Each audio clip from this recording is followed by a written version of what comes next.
This was the first year I'd be spending Christmas alone. I think it sounds sadder than it was, but I couldn't afford the flight back to my hometown and couldn't take off any extra vacation time to make it worth it. Anyway, I always enjoyed seeing others' decorations and driving or walking around on Christmas Day. When I woke up, I turned on the old cartoon Grinch movie and made a nice breakfast and some coffee. Then I spent the next hour on FaceTime with my parents and siblings. After all that, it was probably around noon. I didn't have much else to do, but at some point I went out to get the mail, and when I opened the door, there were footprints in the snow on my porch.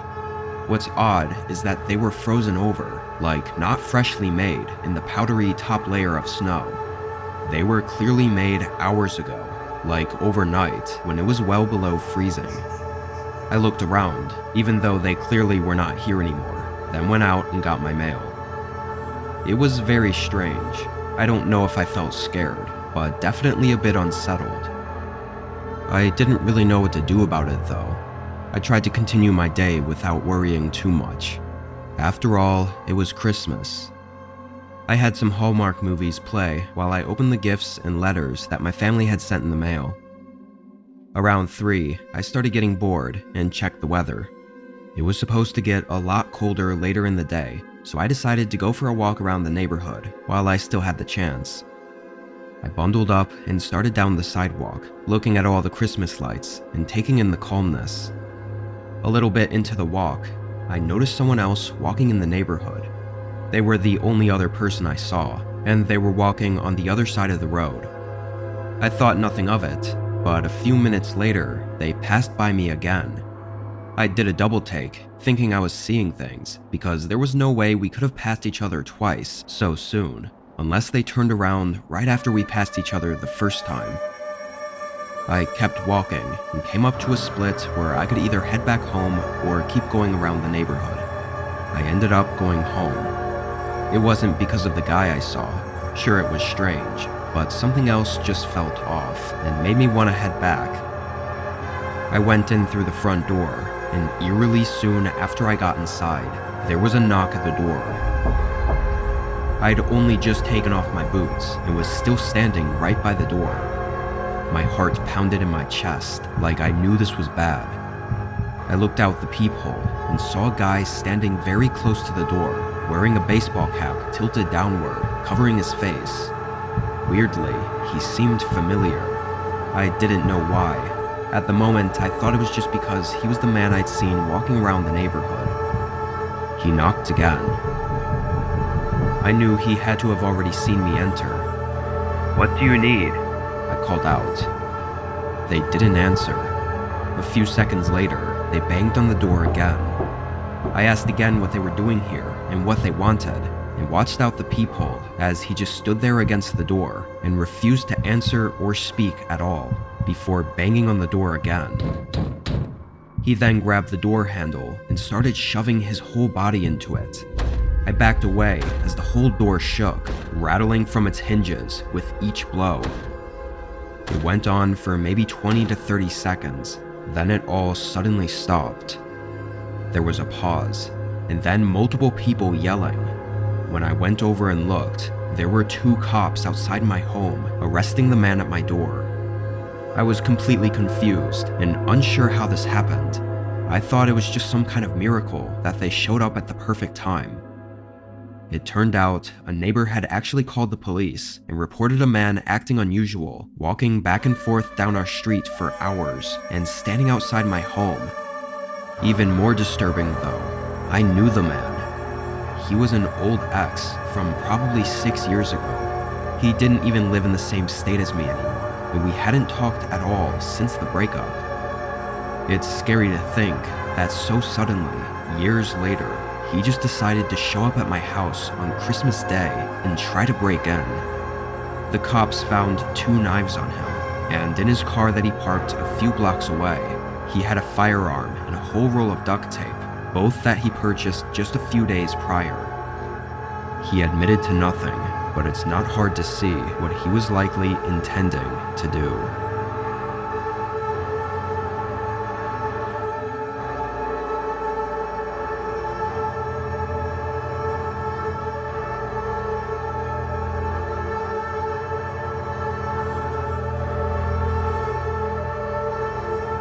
I'd already spent the whole morning and most of the afternoon with family, so now it was just time to go home and wind down for the rest of the night. Maybe watch a holiday movie or something. I drove 45 minutes from my parents' home to mine. The roads were empty, as you could imagine, and if not for it being Christmas, it would have actually been kind of eerie. Everything was so quiet and motionless outside. Anyway, I got home around 8, pulling in the garage and heading inside. I flicked on the entrance light and immediately saw some papers spread across the floor in the hallway. It was all from a stack of mail I had sitting on the counter that I guess had fallen over. I didn't overthink it, I just picked it all back up and tossed it back on the counter. I did leave the house in a rush that morning, so maybe I ran past it and caused the pile to fall, and I just didn't notice. After cleaning it up, I walked around and turned on the rest of the lights, then went into the living room. I had a Christmas tree set up in the corner. It was one of those small fake ones that looked pretty sad, but it was better than nothing. I sat back on the couch and found a movie to watch, some new Netflix Christmas movie. It was actually pretty good. I watched the whole thing, but throughout the whole movie, I kept hearing something in my house.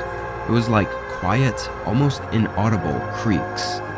I wasn't even sure if I was actually hearing it or not, because every time I'd think I'd heard something, I'd pause the movie and listen, but didn't hear it anymore. I took it as a sign that this Christmas day was over for me, as I needed to get to bed and sleep off the exhaustion of seeing all my family. I turned off the TV and all the lights downstairs and went up to my bedroom, walking in and turning on the overhead lamp. Without hesitation, I knew something wasn't right. I couldn't pinpoint what it was at first, but I knew my room was not how I'd left it. Something had been moved, and I quickly put all the pieces together of everything else I'd been experiencing since getting back home. My body felt numb, both fear and adrenaline taking over me. I walked back out into the hallway and looked down the staircase, trying to listen to see if whoever had been here was still here or not. I quietly went down, step by step, until I reached the bottom. There was no sound or motion at all. "Is anyone here? I've called the cops. Hello?" It was as I was saying that I realized my stupid mistake of not having called the cops yet. I started to go back upstairs, planning to lock myself in my room and call the police, when sudden footsteps rushed from the living room. It was too dark to see anything more than the Christmas tree branches swaying and a figure rushing away from it. I followed the sound into the kitchen and then the back door. They opened it and ran away. I was just standing there, frozen. Once I snapped out of it, I dialed 911 and locked the back door. I still don't really know what happened that Christmas night. Whoever had broken in hadn't taken much of anything, at least nothing that I really noticed. What I think is that they got in just as I was getting home, and once they heard the garage open, they probably sprinted through the kitchen, knocking over the papers, and hid. I know I saw them running away from the tree, but if they were hiding the whole time I was watching the movie, it wouldn't explain the noises I was hearing. Maybe there really weren't any noises, or it was something else entirely. The thought of them being right there in the corner of the room, in front of me, waiting and watching me for 2 whole hours is just horribly disturbing. I wish I had more answers and could tell you more, but that's everything I know. Police weren't of much help, and nothing has happened since. Hopefully, it stays that way.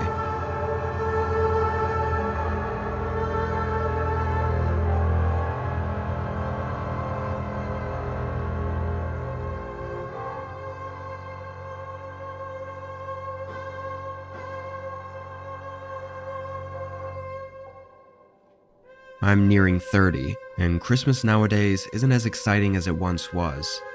I usually take a trip down to whichever family member was hosting the get-together that year, and just hang out for the week, then go back home. It was always nice, but often there were just so many people that it was just a bit too chaotic for me. This was last year. I rented an Airbnb near my cousin's place, who was hosting the get-together. He lives kind of out in the middle of nowhere, so a lot of the options I had to rent were just small cabins. I chose one pretty much at random, and come a few days before Christmas, I drove out there. The first 2 days were actually really fun. I saw a lot of family I hadn't seen in years and enjoyed catching up. Then even more people showed up, like maybe 30 people total, stuffed in a 3-bedroom house. It was a mess. On Christmas Day, we spent the morning watching the kids open their presents, then had a big breakfast. I hung around until dinner time, then called in for the night at 7. I drove back to the cabin. The place was nestled away in the trees, just outside of town. I thought the cabin was fairly nice though. When I pulled in and parked out front, I noticed shoe prints in the snow going up to the front door. I thought it had to be the Airbnb host, maybe wanting to check in on me or something. When I got up to the front door, it was clear they hadn't gone inside or anything. They just stopped, maybe waited for me to answer the door for a bit, then walked away. I went inside and tossed my jacket on the couch and sat in the sofa chair. I thought about texting the host to see what he stopped by for, but I figured if it was something important, he would have texted me, so I ended up forgetting about it. After only a few minutes of sitting down, I dozed off. It must have only been 10 or so minutes later when I woke up to a ring at the doorbell. I got up and walked over to the door, trying to rub the tired look off my face. I opened the door. There was a man with medium black hair and a brown jacket. He had a short smile and greeted me, quickly introducing himself as the host of the Airbnb and shaking my hand. I was still just trying to wake up, so I let him control the conversation while I just stood there and went with the flow. He asked me how my stay was, and then explained that he just needed to check on a few things. Again, I was just nodding, and too out of it to care about what he was saying. It was only after he walked past me and into the house that I realized I'd unknowingly agreed to let him in to check on some things. That almost immediately woke me up. He walked into the living room and kind of just stood there for a moment, looking around at the walls. It almost looked like he didn't even know what he was looking for. It was around then that I remembered it was still Christmas Day, which just made this whole thing even stranger. Why would he need to do this on the holiday? Couldn't he wait until tomorrow, or have come by yesterday? His strange behavior only made me feel worse. He was just slowly walking through the room, moving his head around and clearly pretending to be looking for something. The thought of him not being who he said he was began creeping into my mind. I was just so caught off guard by everything, and it being Christmas, I just wasn't expecting to deal with anything like this. Hey, do you think you could come by tomorrow instead? I've actually got a bunch of family that should be here any minute now. He stopped looking around and turned to face me. His face was stiff, and he looked almost angry at me for saying that. He then casually walked down to the front door, as if he was going to leave, but instead, he closed and locked it. That instantly sent a surge of fear through me. I ran straight into the bedroom and locked it behind me. The man ran up only a few seconds later and began trying to open it. I had no idea what to do. My car keys were still in my jacket on the couch, along with my phone. I knew that I needed to act now, though. I looked at the back of the room. There was an old window, one with a handle that you push open like a hatch. I hurried over, hearing the door behind me bend and crack with each hit as I squeezed myself out of the window. I then bolted for the tree line. He must have heard me leave, or broken down the door right after I fled, because by the time I was in the woods and looked back, I saw him run out the front door. I was well covered by the dark though, and he didn't seem to know where I ran off to. He stayed out there for a while, like 20 minutes, before he finally got into his car and drove off. I waited an extra few minutes just to be safe, then ran back and got my phone, calling 911. During the investigation, the homeowner and Airbnb host came down, confirming he was not the one who stopped by the cabin. With this situation, there's not too much to go off of, so it can only be assumed that the man had found out that the cabin was an Airbnb and used that against me to get access to the place. His intentions after that aren't known, but it likely wasn't to just rob the cabin of its mediocre decorations. That night was a close call, and I don't think I'll ever be so trusting of anyone again.